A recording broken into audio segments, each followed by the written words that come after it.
Question जब आप अभ्यर्थियों को नहीं देते हैं तो फिर क्वेश्चन कैसे वायरल है, इसकी जांच हो। मधुबनी में जो हस्बैंड वाइफ पकड़ा गया, क्वेश्चन बाहर भेजा गया, मोबाइल से आंसर मंगाया गया, तो ये तो दिखा रहा है कि आपका परीक्षा कदाचार मुक्त नहीं हुआ, कदाचार युक्त परीक्षा है।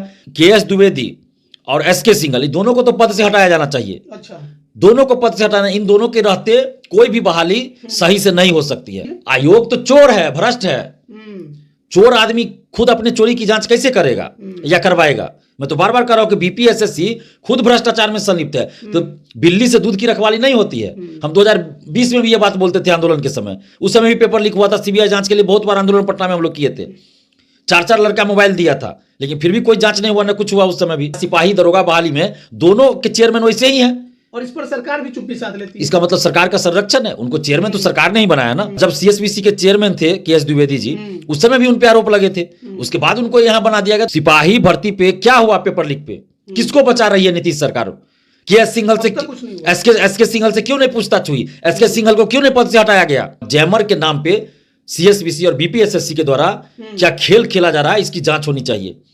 कैसे जैमर लगा हुआ था तो क्वेश्चन बाहर चला गया मोबाइल से? हम आंदोलन की तैयारी में लगे। छोटा मोटा आंदोलन से तो नहीं होगा। हमको पता है कि छोटा मोटा आंदोलन करेंगे तो सरकार नहीं सुनेगी, लेकिन बड़ा आंदोलन होगा तो सरकार को सुनना पड़ेगा, और हम उसी आंदोलन की तैयारी में हैं। अभी भी हम इंतजार कर रहे हैं कि कोई भी हमें प्रूफ दे दे, हम उसके बाद छोड़ने वाले नहीं है, न तो सरकार को ना आयोग को। नमस्कार, आप लाइव बिहार देख रहे हैं। मैं हूं राजमोहन तिवारी।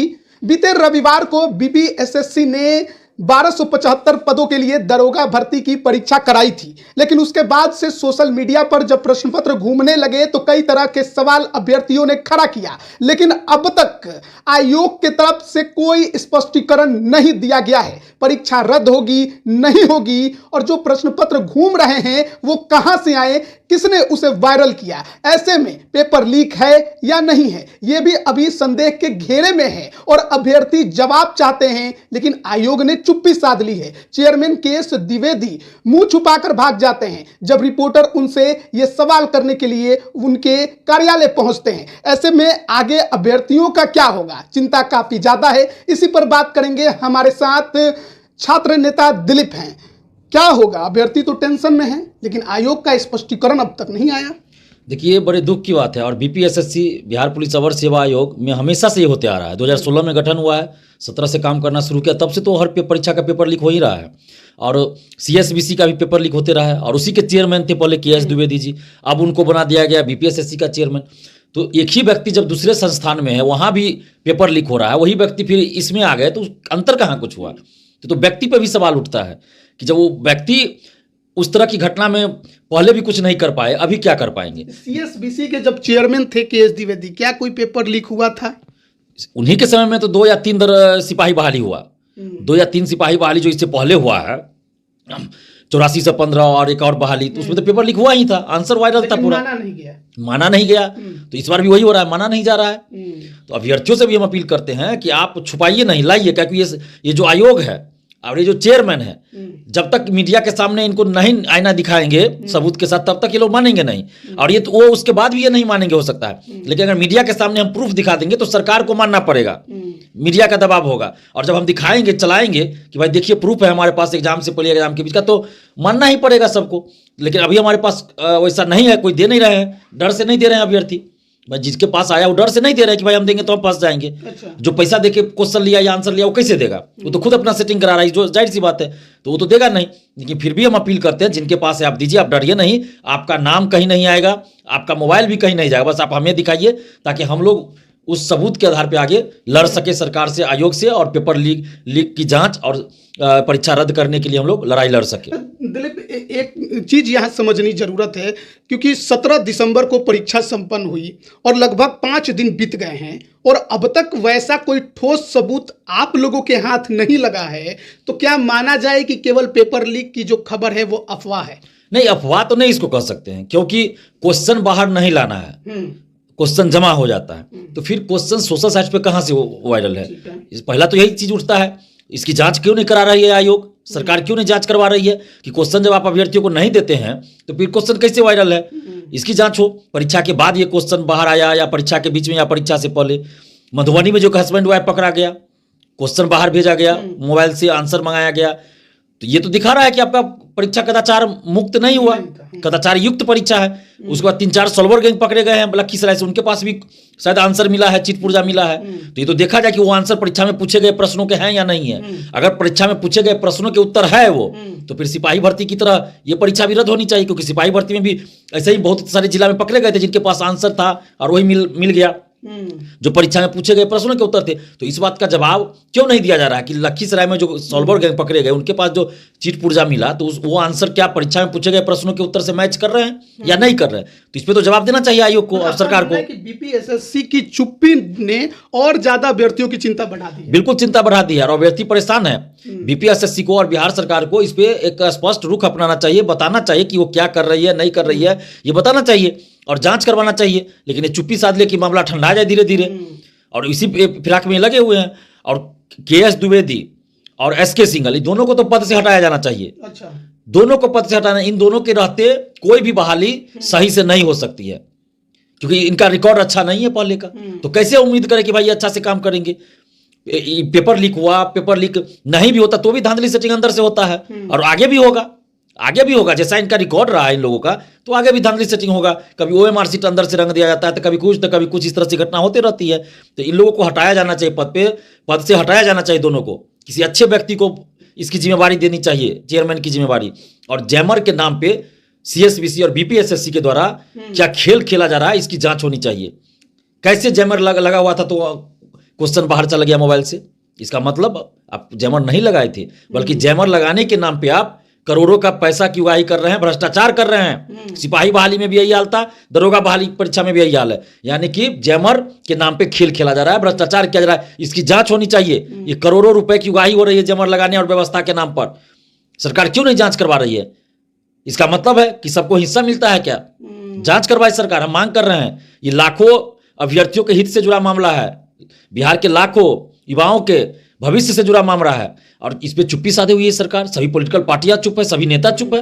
ये कोई मुद्दा नहीं इनको लगता है क्या? किसी को बड़े अजीब सी लगती है, विडंबना लगती है कि भाई बिहार जैसे राज्य में, जो कभी प्राचीन काल में शिक्षा का केंद्र हुआ करता था, आज उस राज्य की यह स्थिति है कि इतनी बड़ी घटना हो जाती है और बिहार के नेता चुप है और कहते हैं अपने आप को कि युवा नेता है, तो फलना नेता है, तो ये है वो है, और चुप रहते हैं। हम लोग किसी पद पे नहीं है, किसी पार्टी में नहीं है।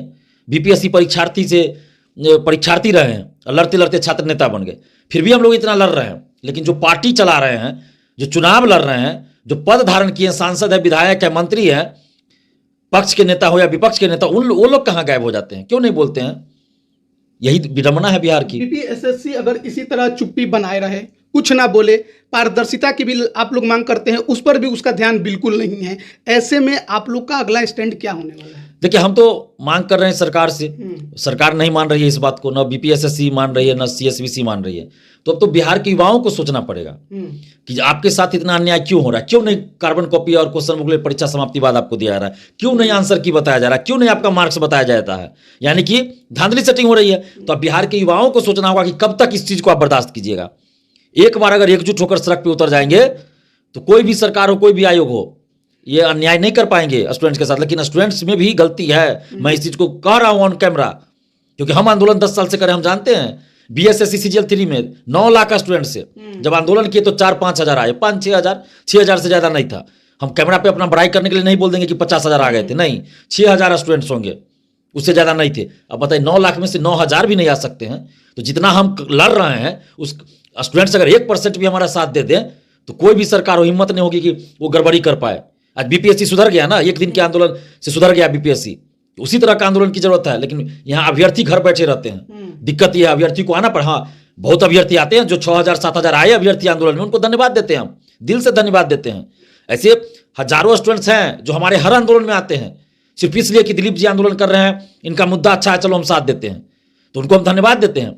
लेकिन जब 9 लाख स्टूडेंट्स थे बीएसएससी सीजीएल में तो उनको आना चाहिए था। 1 लाख भी स्टूडेंट्स नहीं आ सकते हैं क्या 9 लाख में से? बताइए, तो बड़े आश्चर्य की बात है, 10 हजार भी नहीं आ रहे हैं। क्या एक बार फिर से इस दरोगा भर्ती में जो अभी घालमेल की खबर चल रही है उसके खिलाफ आंदोलन की तैयारी में आप हैं? हम तो बिल्कुल तैयारी में हैं, और हम तो हमेशा पिछले 5-7 साल से आप देखिएगा बिहार के स्टूडेंट्स को यूनाइट करने में लगे हुए हैं, और अभी भी हम यूनाइट कर रहे हैं, बैठे नहीं रहते हैं। हम लॉज जाके अभ्यर्थियों से मिलते हैं और यूनाइट करने का प्रयास में हमेशा लगे हुए हैं। लेकिन स्टूडेंट्स को भी समझना होगा कि जब बिना वजह का कोई मुद्दा होता है उसको आप सोशल साइट पे भी कितना शेयर कर देते हैं, वायरल कर देते हैं, लेकिन जब आपका मुद्दा कोई उठा रहा है तो आप मेरे वीडियो को कितना शेयर करते हैं। तो करना चाहिए। और जमीनी स्तर पर भी जब आंदोलन करते हैं आपको आना चाहिए, तभी तो हम सरकार के सामने मजबूती के साथ लड़ पाएंगे। इस बहाली के लिए कौन सी लड़ाई लड़ने जा रहे हैं अब आप?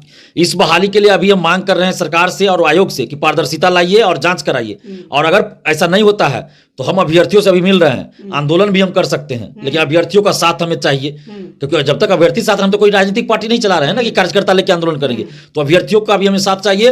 और हम हर जिला में जा जाकर स्टूडेंट से मिलेंगे, यूनाइट करेंगे, क्योंकि ये बहुत बड़ा मुद्दा है। ये ऐसा नहीं कि ये दरोगा बहाली हुई है फिर खत्म हो जाएगा, नहीं, फिर आगे दरोगा की बहाली आएगी। अभी बीएसएससी द्वितीय इंटर स्तरीय है, सिपाही बहाली है, तो सब में पारदर्शिता चाहिए। इसलिए ये पारदर्शिता की लड़ाई बहुत लंबी लड़ाई है, बड़ी लड़ाई है। तो इसके लिए हमको चाहिए हर जिला से कि 4-5 हजार स्टूडेंट हर जिला में एक दिन उतर जाए, पूरे बिहार में आंदोलन हो, ऐसा आंदोलन करना पड़ेगा। और इसके लिए अभ्यर्थियों को हमारा साथ देना पड़ेगा। तो दिलीप आंदोलन की तैयारी में लग गए हैं? बिल्कुल, हम आंदोलन की तैयारी में लगे। छोटा मोटा आंदोलन से तो नहीं होगा, हमको पता है कि छोटा मोटा आंदोलन करेंगे तो सरकार नहीं सुनेगी, लेकिन बड़ा आंदोलन होगा तो सरकार को सुनना पड़ेगा, और हम उसी आंदोलन की तैयारी में हैं। दिलीप, आपका एक फेसबुक पोस्ट में देख रहा था जिसमें आप लिखे थे कि अभ्यर्थी चिंता ना करें, मुझे जो करना है मैं अंदर अंदर कर रहा हूं इस बहाली को लेकर। क्या कर रहे थे आप? नहीं, जो हमारे पास सबूत आया था कुछ, उसको ले जाकर हम बहुत जगह दिए हैं जहां इस चीज़ को रखा जाना चाहिए, जिस प्लेटफॉर्म पे, और कई अधिकारियों से भी हमने बात किया इस बात को लेकर। लेकिन वो जो सबूत था, जो 2 अभ्यर्थी आकर हमें मंगलवार को दिए थे, मोबाइल अपना दिए थे, वो दोनों मोबाइल ले जाकर हम दिए, अभ्यर्थियों को भी ले गए थे, तो वो साथ में गए थे, लेकिन वो सबूत नहीं काम किया क्योंकि वो एडिटेड था। अच्छा, एडिटेड था तो काम नहीं, सबूत नहीं, तो इसलिए हम नहीं बोल सकते उनके मोबाइल के आधार पे। तो वहीं पे वो मामला खत्म हो गया कि सबूत वो 2 अभ्यर्थी जो लेके आए थे मंगलवार को हमारे पास, तो हम दोनों अभ्यर्थी को लेकर गए थे जहां हमको जाना चाहिए, जो भी जांच एजेंसी है वहां लेकर गए, और उस पर अभी जांच चल भी रही है। लेकिन प्रथम दृष्टया वो एडिटेड था, वो हमने भी करके देख लिया। ठोस सबूत नहीं, ठोस वो कोई भी चेक कर सकते हैं टेलीग्राम ग्रुप में कि फोटो आप जो है एडिट करके आप रिप्लेस कर सकते हैं, टाइम वही रहेगा आपका। तो ये हमने भी करके देखा, जब हमें बताया गया तो हमने खुद करके देख लिया कि आप टेलीग्राम ग्रुप में, या पर्सनली तो मैंने करके नहीं देखा, लेकिन ग्रुप में चूंकि वो मैसेज आया था, ग्रुप में वो आंसर था, तो हमने करके देखा अपने किसी ग्रुप में भेज के किसी और चीज़ को, फोटो पेपर कटिंग, और बाद में उसको आप रिप्लेस कीजिएगा तो रिप्लेस हो जाता है फोटो। मैंने पहले से जो फोटो है, पहले से जो फोटो उसके जगह पे दूसरे फोटो आप रिप्लेस कर दिए, लेकिन टाइम आपका वही दिखा रहा है। तो वही चीज़ किया गया, उसमें फ्रॉडगिरी वाला मामला था, तो इसलिए हम लोग उस पर नहीं कुछ बोल सकते। ये अब फ्रॉडगिरी का मामला, उसका जांच अपना जिनके जिम्मे है वो कर रहे हैं, लेकिन हमें वो सबूत चाहिए जो परीक्षा के दरमियान और परीक्षा से पहले आंसर या क्वेश्चन आया हो जो परीक्षा में पूछे गए। तो उस आधार पर अगर हमें सबूत मिल जाए तो हम चुप नहीं बैठेंगे। बीएसएससी सीजीएल 3 में हम चुप नहीं रहे, बीपीएससी पेपर लीक में हम चुप रहे नहीं रहे, हमारे पास सबूत आया, हमने उसी समय उजागर कर दिया। लेकिन चूंकि यहाँ हमारे पास सबूत नहीं है, क्योंकि सभी लोग हमसे सबूत ही मांग रहे हैं। लेकिन अभ्यर्थी तो कह रहे हैं ना कि तो पेपर सोशल मीडिया पर आया, तो ये भी तो कदाचार का ही मामला है। ये बिल्कुल कदाचार का मामला है, मैं तो कह रहा हूँ कि इसकी जांच होनी चाहिए। इसके खिलाफ आपको नहीं लगता कि आयोग को स्पष्टीकरण देना चाहिए? आयोग तो चोर है, भ्रष्ट है। चोर आदमी खुद अपने चोरी की जांच कैसे करेगा या करवाएगा? मैं तो बार बार कह रहा हूं कि बीपीएसएससी खुद भ्रष्टाचार में संलिप्त है। तो बिल्ली से दूध की रखवाली नहीं होती है। हम 2020 में भी ये बात बोलते थे आंदोलन के समय, उस समय भी पेपर लीक हुआ था, सीबीआई जांच के लिए बहुत बार आंदोलन पटना में हम लोग किए थे, 4-4 लड़का मोबाइल दिया था, लेकिन फिर भी कोई जांच नहीं हुआ, ना कुछ हुआ। उस समय भी लॉकडाउन आ गया तो मामला खत्म हो गया। जो भर्ती आयोग हैं उनके चेयरमैन ऐसे अधिकारियों को ही नीतीश कुमार क्यों बना देते हैं? वो भी रिटायर रहते हैं। चलिए रिटायर है, चलिए वो अलग चीज है, रिटायर होने के बाद भी कई लोग अच्छा काम करते हैं, लेकिन ऐसे ही लोगों को जानबूझ के दरोगा और सिपाही का चेयरमैन बनाया जाता है भर्ती बोर्ड का, जो कि पैसे की उगाही कर सके, भ्रष्टाचार कर सके, धांधली सेटिंग कर सके। तो दिख रहा है, अगर कोई आदमी ईमानदार रहेगा तो अगर कोई आरोप लगेगा तो जांच करवा देगा। लेकिन यहाँ सिपाही दरोगा बहाली में दोनों के चेयरमैन वैसे ही हैं, और इस पर सरकार भी चुप्पी साध लेती है। इसका मतलब सरकार का संरक्षण है। उनको चेयरमैन तो सरकार ने ही बनाया ना। सीएसबीसी के चेयरमैन या बीपीएसएससी के चेयरमैन कौन है? अपने से तो नहीं बन गए ना, उनको तो सरकार ने बनाया है। और जब सीएसबीसी के चेयरमैन थे केएस द्विवेदी जी, उस समय भी उन पे आरोप लगे थे, उसके बाद उनको यहाँ बना दिया गया। तो कैसे हम समझे सरकार की गलती है यहाँ? सीधा सीधा सरकार को नहीं दिख रहा है क्या? सरकार के अगेंस्ट कुछ काम कोई करे या बोले तो तुरंत पता चल जाता है। यहाँ नहीं उनको पता चला कि इतना लड़का स्टूडेंट्स मांग कर रहे हैं, हम लोग भी इतना मांग कर रहे हैं, तो पता तो सरकार को सब है, सरकार के पास सारा रिपोर्ट गया हुआ है, लेकिन चुप्पी साधे हुई है। सिपाही भर्ती पे क्या हुआ? पेपर लीक पे किसको बचा रही है नीतीश सरकार? केएस सिंघल से, एसके सिंघल से क्यों नहीं पूछताछ हुई? एसके सिंघल को क्यों नहीं पद से हटाया गया? आज तक ये पता क्यों नहीं चला कि पेपर लीक कहां से हुआ? नहीं पता चला कुछ। तो यानी कि सरकार का संरक्षण प्राप्त है। तो सरकार दोषी है इसके लिए, चाहे कोई भी हो सरकार में, कोई पार्टी हो, उससे हमें मतलब नहीं है। आखिरी सवाल आपसे रहेगा, अब दरोगा भर्ती परीक्षा में जो अभ्यर्थी शामिल हुए थे उनको क्या कहिएगा? देखिए, दरोगा अभ्यर्थी हो या कोई भी अभ्यर्थी हो, हम उनसे यही कहेंगे कि आप पढ़ाई करते रहिए, पढ़ाई करते रहिए हमेशा, और जहां भी कुछ गलत हो रहा है उसके खिलाफ आवाज भी उठाइए, हमारा साथ दीजिए, सोशल साइट्स पे भी, और जमीनी स्तर पे आंदोलन करते तो वहां भी आप आइए। लेकिन सबसे बड़ी गलती यही कर देते हैं अभ्यर्थी कि जब आंदोलन करते हैं तो सभी लोग नहीं आते, घर बैठे रह जाते हैं लॉज में। हम तो खुद गवाही हैं, 7 दिसंबर को भी पिछले साल आंदोलन किए थे, पारदर्शिता के लेकर ही किए थे, अभी भी कोई देख सकते हैं, पारदर्शिता ही मुद्दा था। अभी तक कोई लेकिन इस बहाली को लेकर आंदोलन की कोई तारीख वगैरह अभी आप लोगों ने? नहीं, अभी तो तारीख हम नहीं तय किए हैं, क्योंकि अभी अभ्यर्थियों से हम बात कर रहे हैं, और अगर अभ्यर्थी सहमत हो जाएंगे और उस तरह का हमें कुछ मिल जाएगा, सबूत भी मिल जाए, तो हम जरूर आंदोलन करेंगे। हम तो घर से आए ही थे, इसीलिए हम तो 17 दिसंबर और उससे पहले घर पे ही थे लगातार, दिल्ली हमसे गए थे, उसके बाद आए थे, घर ही थे हम। 17 दिसंबर के बाद हम 18 को भी घर पे थे, 19 को हम पटना आए हैं, जब अभ्यर्थी का फोन आने लगा कि पेपर लीक है, तब हम पटना आए हैं, अभ्यर्थियों के लिए ही तो आए हैं पटना। तो अभी भी हम इंतजार कर रहे हैं कि कोई भी हमें प्रूफ दे दे, हम उसके बाद छोड़ने वाले नहीं है, ना सरकार को ना आयोग को। बहुत बहुत धन्यवाद दिलीप हमारे साथ जुड़ने के लिए। तो दरोगा भर्ती परीक्षा 1275 पदों के लिए बीते 17 दिसंबर रविवार को संपन्न हुई, लेकिन उसके बाद जो सोशल मीडिया पर प्रश्न पत्र वायरल हुए, उसके बाद ये पूरी परीक्षा जो है वो संदेह के घेरे में है। कितना कदाचार मुक्त हुआ इसका अंदाजा आप लगा सकते हैं। अभ्यर्थियों की डिमांड है कि जब प्रश्न पत्र हम लेकर बाहर नहीं आ सकते तो फिर प्रश्न पत्र सोशल मीडिया में कैसे घूम रहा है। आयोग से स्पष्टीकरण लेने की कोशिश की गई, लेकिन चेयरमैन के.एस. द्विवेदी हमारे सहयोगी कमलेश से मिलने को तैयार नहीं हुए। उन्हें बाहर बैठा के रखा गया, लेकिन चेयरमैन चुपके से बाहर निकल गए और जवाब देने से बचते दिखाई दे रहे हैं। लेकिन कब तक आखिरकार आयोग और सरकार चुप्पी इस पर साध कर रखेगी, क्योंकि जो भी जानकारी आयोग को मिली है वो मीडिया में देकर अभ्यर्थियों की चिंताओं को खत्म करने की कोशिश आयोग को करनी चाहिए। लेकिन फिलहाल आयोग की चुप्पी ने बिल्कुल अभ्यर्थियों की चिंता जरूर बढ़ाई है। बने रहिए लाइव बिहार के साथ, आप सभी का बहुत बहुत धन्यवाद। लाइव बिहार यूट्यूब पर सब्सक्राइब और फेसबुक पर लाइक जरूर करें।